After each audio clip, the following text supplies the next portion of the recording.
What's up, everybody? This is Jabron Nassif at Keyed Up. We have a special guest today, Emily Pokora. She does a lot of stuff, acting, modeling, comedy, all kinds of stuff. So thank you for joining me today. Oh, thanks so much for having me. I'm Yeah. just so excited. Yeah, right? Yeah, really cool. So really, you do a lot of stuff. So just tell me about basically your acting career, acting and modeling, how you got into it, and just how it all started. Yeah, sure. So now, I'm a full-time actress. I work TV, film, commercial. I do voiceover stuff, whatever I can get my hands on. Mhm. It started quite a long time ago. So I'm from Minnesota, a small suburb of St. Paul. And back when I was, 7 or 8, I got to audition for the Mighty Ducks movie, if you remember that, Oh, with, wow. Emilio Yeah. Estevez. Yeah, so it was really exciting for them to come to Minnesota and film. I auditioned, I skated around the ice, they wanted, people that could be on the hockey team for the movie. No, I didn't get the role, but I really learned that I loved performing. Did a few plays, as a kid in school, things like that. Cool. And then, I kind of just stayed with it my whole life in some capacity, but I went on and got an education. So I went to Arizona State. I was in the business school, went on and did my MBA, my JD, and I became a trial lawyer. So it's still kind of acting in a different capacity. I'm acting in front of the judge or the jury to get them to side with me, side with my client. And it was great, as a trial attorney for quite a while. And I decided, I want to go back to my love of acting. And that's what I did. So, Nice. I gave up the lawyer life and, just dove in completely. And now that's what I do. So kind of a roundabout way Yeah. into it. But yeah, it's just something that's stuck with me my whole life. Yeah. That's cool. A lot of the different things you said, like doing that audition when you're younger and things like that. And it's interesting how to just being a lawyer, like just having that knowledge is incredible in general, just being in the entertainment industry. So I could definitely use you one day because I manage artists and do all this kind of stuff. So let's talk after. I'm just joking. But that's great. That's really cool. So how you seem like you do a lot of different acting, different kinds of acting, like small, like TV shows, infomercials, online stuff. So what does your everyday look like when it comes to that, with auditioning and all that kind of stuff? Sure, sure. So I really do kind of structure my day and treat it like a full-time job, which it Mhm. is. So, I get up in the morning, have my coffee to wake me up, and, I'll go through castings, kind of look what's around, what's available, respond to emails if I have negotiations for certain Mhm. projects, kind of just handle administrative type things, try and submit to projects. And then, I'll have, it's slower now, obviously, with COVID, but a Yeah. lot of times I'll have, 5 to 7 to 10 auditions in a week. Mhm. So kind of just learning lines, getting familiar with the character, doing my scene study, really just diving into whatever auditions I have, taping Sure. those, shooting them off. And, that's just a non-film day. So. Yeah. Interesting. Cool. And now on the other side of things you do when it comes to um, modeling and things like that, how did you dive into that? Was that kind of from acting, or was that a whole other hustle you did? Yeah, that's an interesting story. So I moved to Houston. I didn't know anybody. So Mhm. my first Valentine's Day, I did not have a date. Oh, yeah. So I had nothing to do, and there's this fashion show that was happening through a friend of a friend.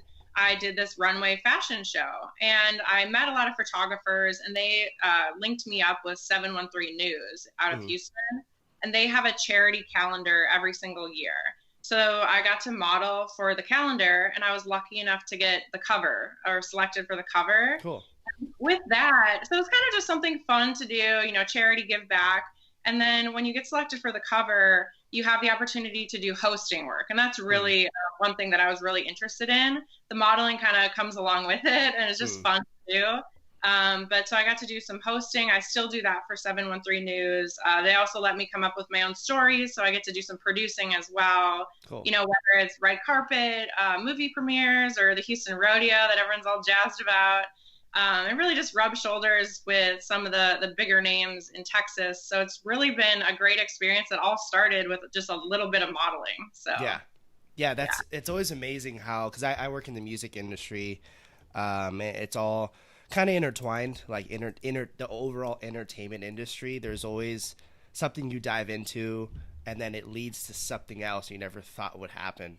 That it happens a lot in the music industry as well. I started as a drummer, and then toured with a bunch of bands like all over the country, and then 2 years later I was doing a campaign for Halsey. I was like, what? I'm in the business now. Like, so that's interesting. You said that always in entertainment, like acting, modeling, music, any of that stuff, there's always something else that can happen within that industry, which is really cool. So tell me about basically like your most maybe memorable or like just a fun experience you've had as an actress. Sure. What comes to mind is I did a commercial shoot, a small role for a Walmart commercial out in Texas, really small town. There were a lot of other actors, and I thought it was cool just to do a commercial for Walmart. But like I said, it was pretty small. And so I got to know just the best people. Like you said, you never know what will happen. Taking a role, as much as you plan things, just, fate takes its course. And so I did the commercial, had a great experience. And then it, rolls around to the Super Bowl, and I find out that the commercial aired during the Super Bowl, and I got a little snippet in there. So what started out as a small thing was like one of the coolest things to say that I actually got on a commercial for the Super Bowl. So I was thrilled and shocked at the same time. Yeah. And it's interesting how that industry works when you do these like small acting roles. Does that happen often? I feel like that happens often where you maybe audition for something and they actually expand the idea and put it in somewhere else. Does that happen often? You never know what will happen. Yeah, so you start out in a small role, then or it was, slotted for just normal TV, and then it's the Super Bowl commercial, or you audition for one role and you may not be right for that, but then they pick you for a different role, or they rewrite and they like you, and then you become a different character. So really, the possibilities are endless of what can potentially happen. Yeah, that's amazing. It's almost like risk it all, see what happens kind of thing. Yeah, right. That's great. So this is a very general question. So what influences you every day? What inspires you? What comes to mind is, I just let happiness be my guide. So really, I try and just do everything that makes me happier. I stay true to myself. So, with acting, I kind of put it off going full time and diving in for a long time. And I just really wanted to, live my life the way I wanted to. Yeah. I think that really influences me heavily on what projects I take, what I do with my life and my career. And then also, like you kind of mentioned, my background as a lawyer really influences me as well. So how I handle, day-to-day projects, jobs, communications with people, that just carries with me as well. So kind of just can't get away from that. I'll always kind of be a lawyer, well, whether I wear the acting hat or not. So I think that influences me as well. Yeah. That's amazing. You're like looking at an acting contract like, this doesn't look right. Let's move on to the next project. No, that's really cool. That like I said, like we both said, that's just a great tool you can have to use for any of that stuff. So really interesting. I like that.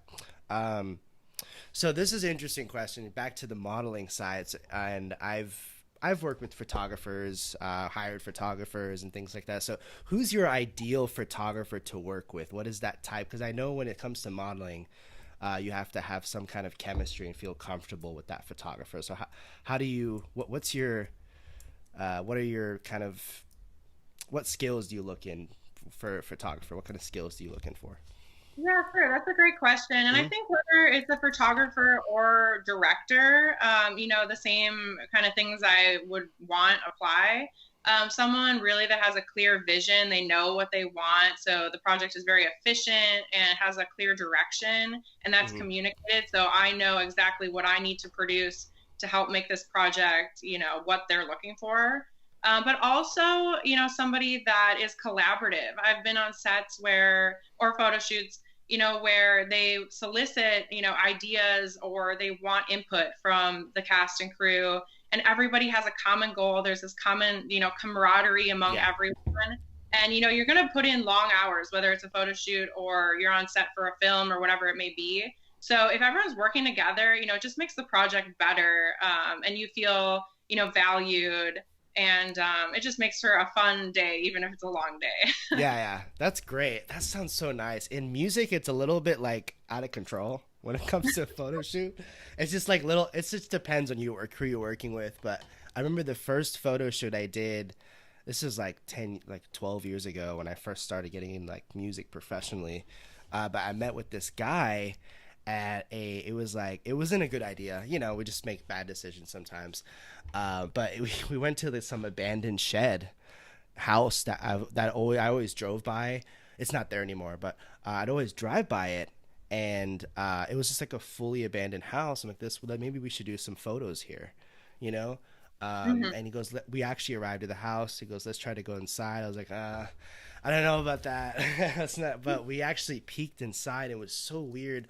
All the stuff in there was like literally from the 70s. Like the TV in there was still there. Like you can even tell like some of it was very dirty obviously, but like even some of the pictures and stuff, there was like old newspaper articles, like definitely like from 40-50 years ago. It was insane. Anyways, besides all that, it was my first photo shoot, and I was kind of just uncomfortable a little bit because the guy just started taking tons of photos of me. I'm like, what do I do now? And he goes, hey, dude, like relax a bit, this and that. And I started relaxing. But what he started to do is actually have a conversation with me. And it almost took all of that kind of, I guess, uncomfortable awkwardness out of the whole thing. And then the photo shoot ended up being an okay photo shoot versus, and you can tell it's funny though how, speaking of like a photo shoot, it's funny how chemistry is so much, because if you feel uncomfortable you can see it in the photos. Oh yeah, definitely. Yeah, so it's pretty crazy story. Anyways, next question. So when it comes to the audition process in details, I guess it depends what you're auditioning for. How does that process work? Is it again kind of out of nowhere, or do you submit press kits and things like that? How does that really work? Yeah, so you're right. Every project is different. I would say if I had to generalize and kind of put it in a certain pocket, it follows kind of a basic structure. So, your agent or yourself, you would submit, to a casting. Someone puts out a casting for, the blonde girl in the black shirt. So, you submit to that, and then you keep your fingers crossed that you get picked for an audition. So the audition nowadays, everything is going to be self-taped with COVID. But otherwise, you would go in for a live audition. It could be with the casting director. It could be with a panel of the producer, casting director, a bunch of people, and you just read a couple pages of the script called sides with a reader. So you'll just read, act those out. And then again, you have your fingers crossed again that you get the call back, and you go do it again. Yeah. So there could be a few callbacks. They could go straight to booking you if they're, they like you. How many callbacks really depends. And then I've done chemistry reads where, you're paired up with different people to see how you work together. Cool. Yeah. And then you hope that you're the one and you book it, and then you do the contracts and work out all those details, and then you just start diving into the script and go to set. So nice. That's it's incredible how much there is in auditioning and things like that. So if you know these details, how does it work when it comes to, like, when you said with contracts and agreements? Is there like a royalty system with like, I know there's the SAG-AFTRA and things like that. Does that correlate with like commercial placements and things like that? Yeah, again, it really depends on what medium, what channel you're going to be aired on, what project it is. Some projects have a point system, so if there's equity built out of the project, you're getting a piece of the pie. It really depends. It could just be a flat fee. If Okay. it's TV, you're looking at more royalties, but again, if it's a streaming platform, it may not have it. So really, you have to do your homework and rely on, your manager or agent, things like that, other people in your life to kind of give you advice too if you're not familiar with it, because there's so many different types of contracts Yeah. depending on so many different things. Yeah. So yeah. That's so interesting because it's almost the same thing in music. There's always Mhm. different. You can get, as a producer, let's say, you can get a flat out rate for an album, or you can get a smaller rate for, guarantee rate, and then get percentage points. Like, that's so funny. It's Sure. exactly the same. But yeah, speaking of that, um, of when you mentioned, like, due to COVID and auditioning, how is that process working right now? It's just completely virtual, obviously. Has it was it hard getting adjusted to that, or how do you feel about that whole situation? Yeah, for me, it was hard. I'm not going to lie. I think for a lot of artists, you want to be creative. For Yeah. me, I'm a worker, so I want to be productive. I want to be working. The busier I am, the better. But really, artists have found different ways to create, different types of projects, stay Mm, creative, and it's been a saving grace for me. I got to do an episode of a web series that my friend created. I just filmed all my lines at home with my camera, and then it was pieced together with other people's lines. nice. It made an episode. It was super neat. I have friends that have made short films. I was in a music video. I just filmed my portion at home, and That's it was cool. together with other people's stuff. So yeah, it has been different, but I've tried to update my marketing materials or do things that I didn't have time for. Also, auditions are still happening, Yeah. and I've been booking things, but they're on hold. So I'm wondering when things open up. I have all these projects kind of No, stacked up. yeah, do. Uh, Yeah. I told my friends, I'm like, may not see me for a while once that all starts up. But yeah, it's you have to adapt with any industry, and Mm, everyone else is doing the same. So it's been great to see artists, just finding new ways to stay creative and stay positive, which is all you can really do right now. yeah, and that's the best advice. I mean, you can, um, getting creative. Yeah, putting yourself out there. I know this situation just expanded my ideas with all this other stuff that I wasn't doing 3 months ago. So yeah, it's quite amazing, um, and that's great. At least like the industries we're in, like, are adjusting. Mhm. Um, when some industries are struggling, obviously, with, like, education, there's just always going to be just some adjustments that have to be made. It's just, I can't imagine, like, those fifth grade teachers right now, uh, or like a third grade class that's like trying to teach everyone online. It's probably pretty crazy. Um, so speaking of, um, when it comes to, we talked about the audition process, we talked about, that kind of stuff. Is there what kind of advice and tips you may have, let's say, for someone who wants to get into, um, acting, or beginner modeling and things like that? Sure. I think the best advice I can give is really just have the right mindset. So just know that it's like any other job. You have to put in the work.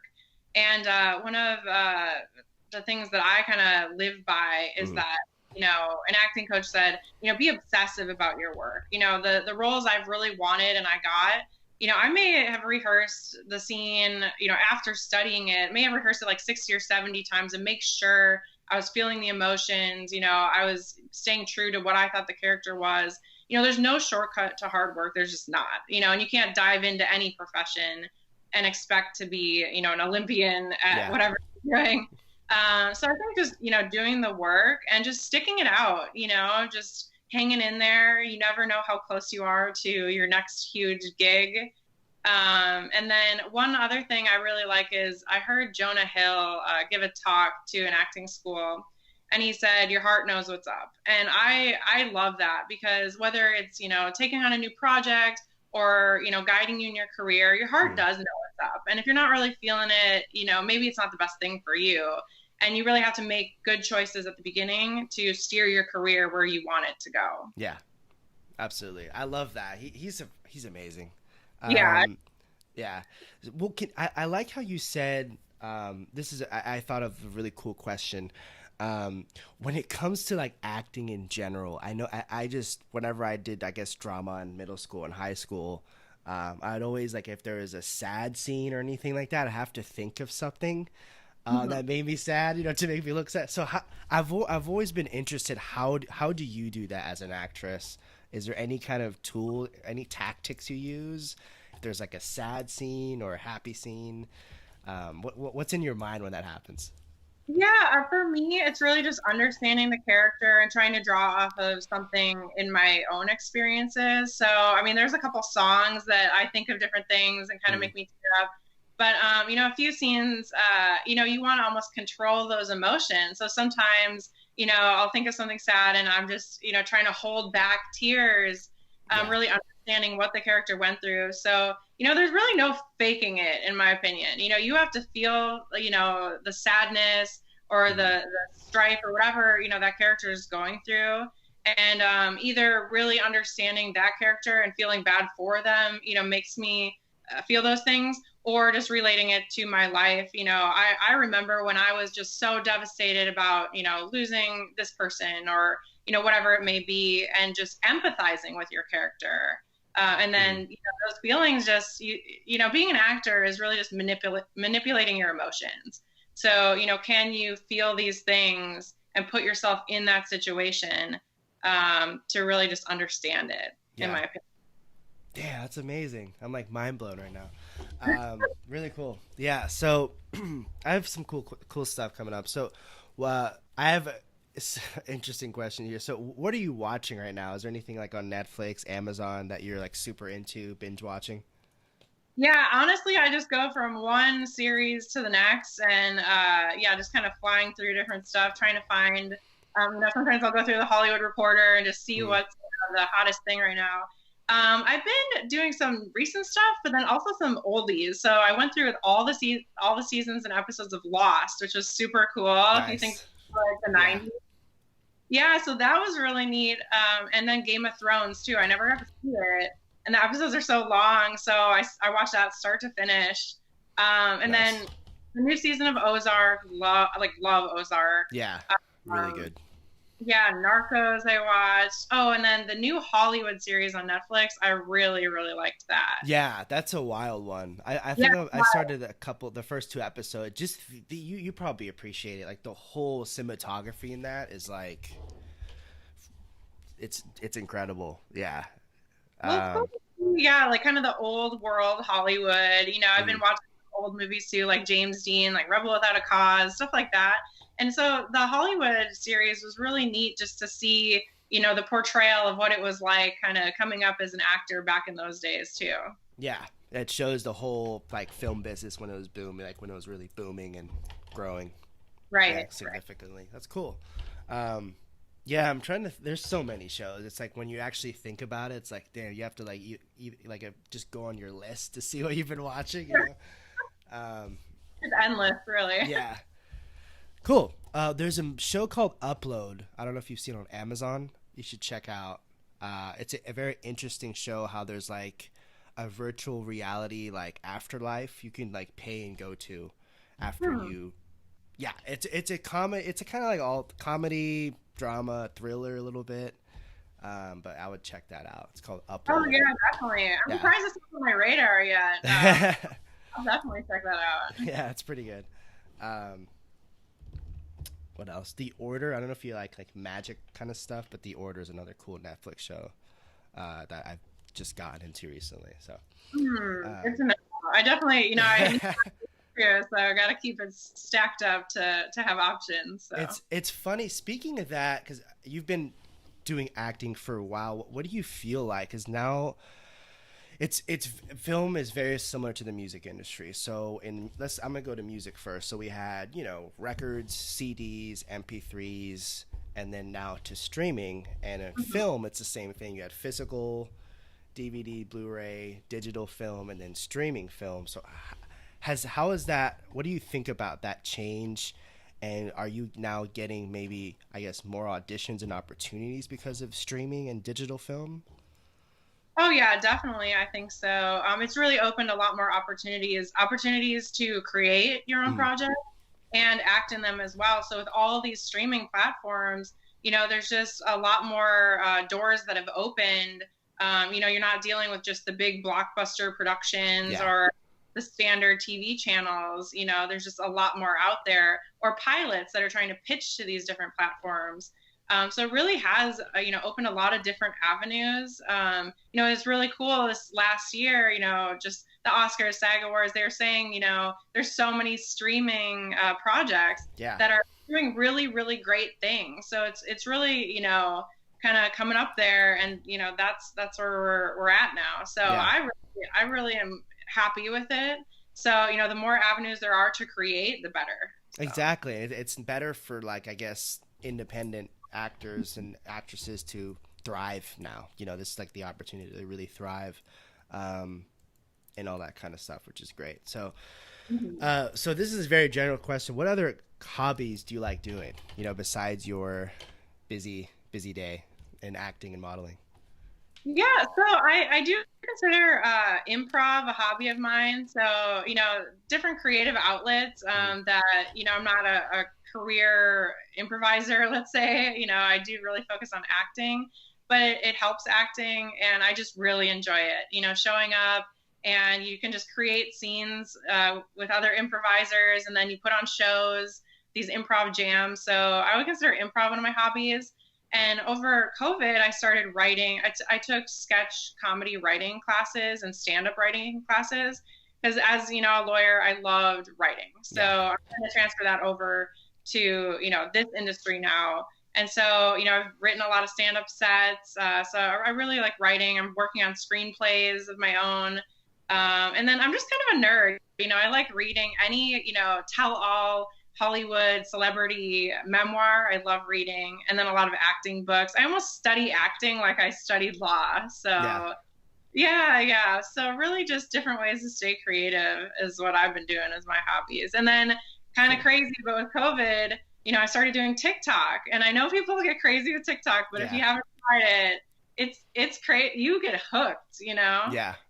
So, I became this little TikTok filmmaker, and it's really nuts how long it takes to make one TikTok. Yeah. It's a little So production. Yeah. it is like a little film production. Yeah. It's funny. And then, editing it together. So, I've been doing some of that too, honestly. That's cool you say. Yeah. TikTok is like, it's changing the game for everyone. I mean, it's now the most, I mean, it's not the, yeah, I think it'll soon be the biggest social media. But there's so much you can do. I mean, from really anyone in entertainment can use it, like an actor, actress, musician, a dancer. There's TikTok influencers now that get paid hundreds of thousands of dollars to market products and promote stuff. But I love it too. It's an outlet. There's not of we're all on different social medias for our businesses, but it's just there's not a lot of, it's just fun when you go on TikTok. It's fun. There's no distractions like Facebook or Instagram that you can sometimes run into. um so Well, I'm that's just really impressed with what people come up with. The yeah. creativity is just insane. I see some of the videos, and I'm thinking, how do you come up with this stuff? It's really impressive. So, Yeah. and these are, filmmakers. These are just like people just every day trying to have fun and, make something. And it's really cool to see. Yeah, and it's speaking of that, I do not know the movie. I feel bad about it. There's a new film, and it went on the top 20 U.S. box office, and the guy spent $0 to make it. It's like a Mhm. horror. It's a short film, a horror film. They did it all on Zoom. But speaking of, like, someone completely independent to get Yeah. onto a box office chart or whatever is it's mind blowing. Just how that, and like how we talked about, just the digital era, and these kind of new apps, people getting creative is giving them and expanding their opportunities. It's a $0 budget film. That's just incredible to me. Yeah, that's wild. That's Good wild. that's awesome. Yeah, it really is. I'll make sure to send you the movie name once I find out. If you Yeah, like horror movies, do you like horror movies? I like all movies. Okay. Yeah, yeah, definitely all genres. I'll definitely. I feel like I grew up with like People Under the Stairs and Exorcist, things like that. So way back in the Yeah. day. Yeah. I freaking love horror movies. They're awesome. Uh, but well, thank you for joining me today, everyone. This is Emily Pokora. Thank you for all your advice and awesome career you told us about, and hopefully we'll talk to you soon. Yeah, thank you so much. I had a great time. So take care. Yes. All right. Take care. Bye.